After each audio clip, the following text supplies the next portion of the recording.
You ever watch Gary Gate play or no? Clips. What'd you think? He's a good player. Good or Crafty. great?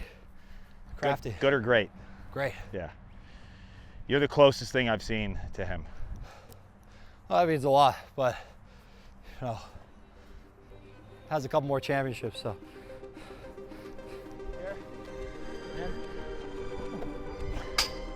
Jeez Louise. This guy's like the Incredible Hulk. Different. That is the word that would best describe Brennan O'Neill from the moment he picked up a stick. The combination of his size, speed, power, and skill is uncommon in this game. As early as 8th grade, there was a hype train around Brennan O'Neill and how the generational talent was the next big thing in lacrosse. As he dominated the fields on Long Island throughout high school, it became apparent that the left-handed goal scorer was can't miss.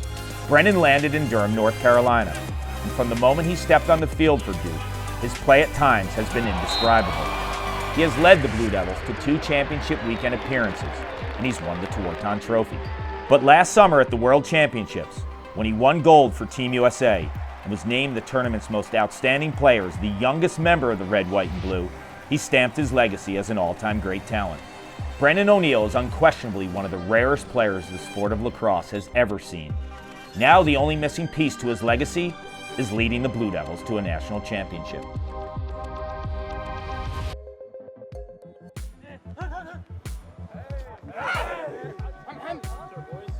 Let's go, baby. Let's go, man. Let's go. Here we go. Hey, another day of hard work and focus, boys. Let's get after it today. Big D on 3. 1, 2, 3. Big D. Beautiful day. Real shit. Your first reaction when you saw Brennan O'Neill with a lacrosse stick? I think like a lot of people, I was like probably 3 or 4 deep on the sideline, you know, in the summertime, you know, watching this kid with, you know, these skills that for a young person, you know, were incredible. My jaw was on the ground. Go! You've coached so many superstars. You've won 3 national titles. You've coached Tewaaraton winners, Brennan being one of them. When you think of him as a player, how is he different? His skill set is not replicable. You know, you can't replicate what he does. We can't teach what he does. We just got to do a better job of finding it, right? And be on the same page. Good? All right.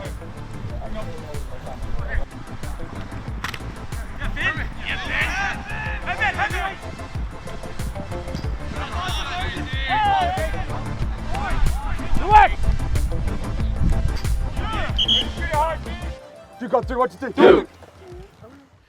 When someone is big like you, and someone is as fast like you, and someone is as skilled as you, it's hard to pinpoint where you would find an inspiration because you're checking so many boxes. So where was that inspiration for you when you were a young guy?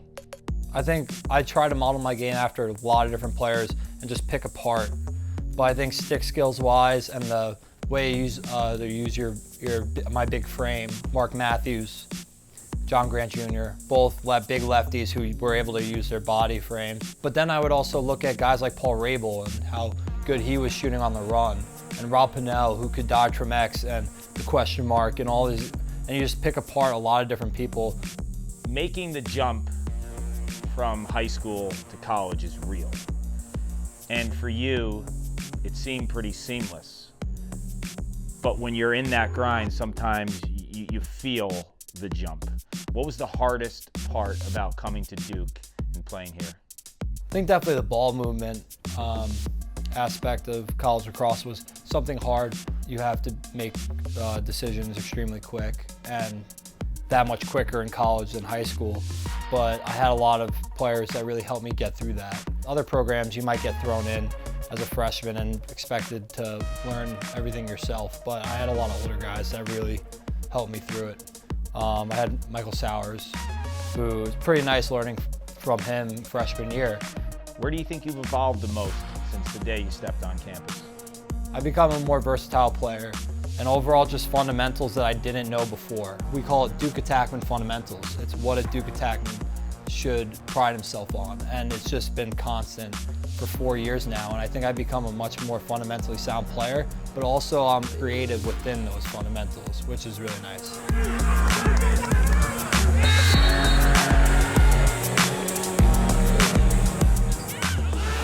So when I think of you as a lefty attackman, this is your sweet spot. And there's 3 moves that I've really dissected. One is your over move. Okay, you flush a defender upfield, you have that great angle. One is your underneath move, then you have the underneath back to the over. What a move, and the score, Brennan O'Neill. He's made a career off plays like that. If you're approaching me, I'm gonna make that move before you're even at me. And then from here, I can get in. Maybe I don't wanna create contact right away. I might, after I make that move, I might kind of curl it around just so you see how much I'm attacking the top of your head.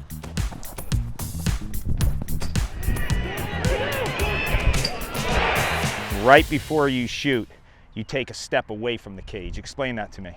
If I was further from the cage, I wouldn't take that step back because then it would make the shot much further. But if I'm close, I can afford maybe 1 step back because I can still score from here. So that 1 step back allows me to get my hands free and get a cleaner shot off than maybe me just stepping in like that. Through the pressure. And using my height and getting my stick and developing leverage over the guy guarding me. When do you decide as a wing dodger to get underneath? A lot of it's off that initial move. If I'm here and you bite, I'm waiting for you to bite just enough. But a lot of times the defenseman will force me that way. Yeah. So you might play me like that and I'll just take it because there's no point in starting like this. Yep. I'm just running right into you. And if I go under and you overplay that, then I could just roll right off back. of it. Yeah. Yep. But if not, if you don't overplay it, instead of rolling back, just develop leverage and get under and finish from here.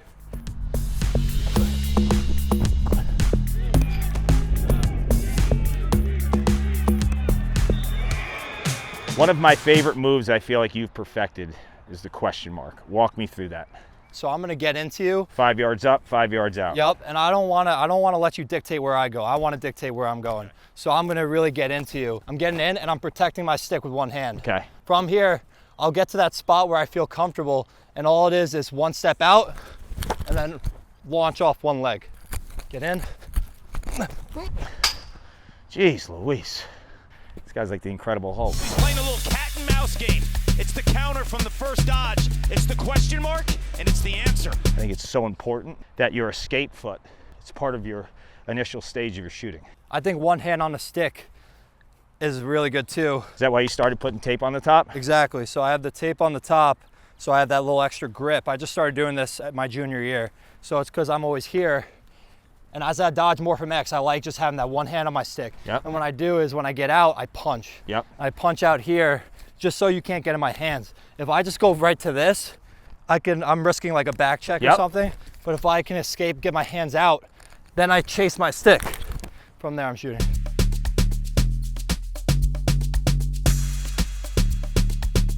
You're a thinker.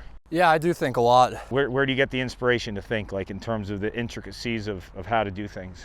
Just being from Long Island, you have so many people who teach you who also think like that, and it kind of just rubs off, I think. Like growing up, I would work out with Doug Schreiber, Tom Schreiber, like, and those guys are, you know, Always every little thinking. thing, forearm, every part of your body, like it just rubs off. Details. Well, when you watch Tom shoot, everything's detail. Exactly. There's no wasted movements. When I watch you play, I feel like there's this untapped potential with your right hand because I've seen you shoot with your right hand. I've heard Coach Danowski praise your right hand. Why don't you shoot with your right hand more? I think a lot of it's just anyone else who doesn't use their weak hand, they don't trust it as much. You should. I know I should, but why would you if your left hand's better? But I definitely am starting to use it a lot more. And as I've gotten older, I've been more versatile in my right hand. I've been feeding more in my right hand. And it's just doing all the little things that you do with your left hand that you just have to think that much more with your right hand. That's why I have Coach Danowski who always reminds me. Yeah. And the more he reminds me, the more I use it. I'm reminding you now too because I've seen you shoot with your right hand and you can absolutely pound it. And I would challenge you, why would you use your right hand when your left hand's that much better? It's when the defense shades you. As I've gotten older, a lot of teams are developing different slide packages and whatever to take away my lefty sweep. So I do have to start taking what he gives me and getting down and shooting that with my right hand. Why wouldn't you use your right hand more? The thing's a hammer. Fundamentally speaking, it's almost perfect.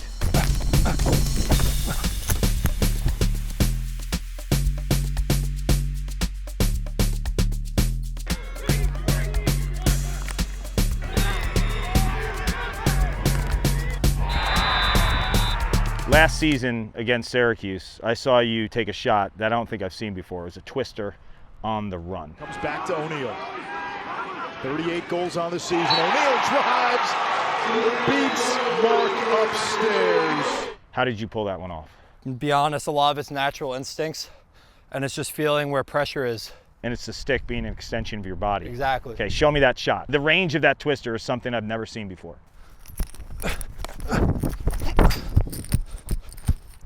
That good? That was good.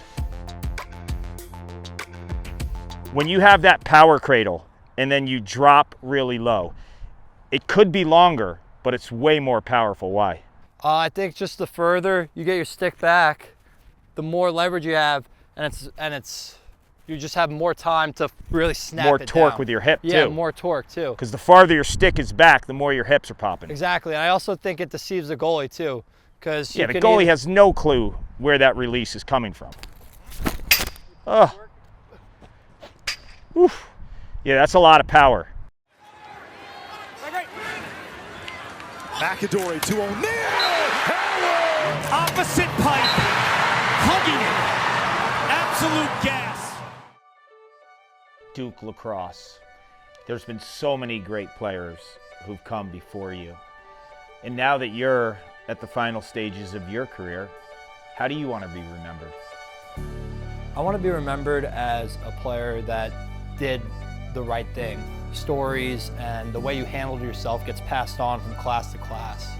And we still talk about guys from 4 years ago. I have relationships with the freshmen right now who are going to be here for another 3 years. I want them to be able to tell their freshmen when they're seniors, I'm treating you the way Brennan treated me, and it really helped me get through my freshman year, the transition to college, stuff like that. I want to be remembered like that. Finish this thought for me, Brennan. Winning a national title at Duke would. I just got chills from you just saying it, but in my experience the last 3 years, when you don't end it the way you want it to, it can leave a bad taste in your mouth, and I don't want that memory for when I think about some of my best friends and all of my best friends like in my class going through this program the last 4 years together. Being able to do that our last year, our senior year, would just be a storybook ending. And I think all the things we've been through, you know, COVID, coming in freshman year, it was a weird year.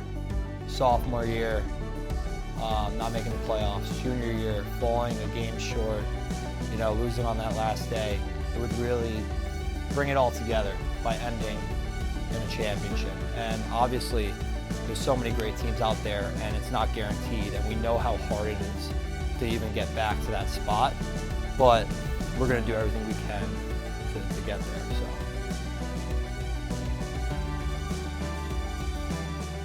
My sophomore year, we won it all. And then my senior year, I'll never forget, like, I'm running back in the hole, and I look at the scoreboard, and we took a shot to tie it up, and we missed, and Maryland starts clearing the ball.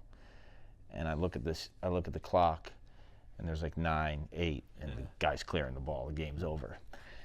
And I'll never forget that feeling. But to your point, and what Coach Stanowski was saying, that team wasn't defined by a loss. Yeah. Like the brothers that I have in that locker room are still my greatest friends. And you know, if the goalie decided not to make a save and we go to overtime, like should that change all our?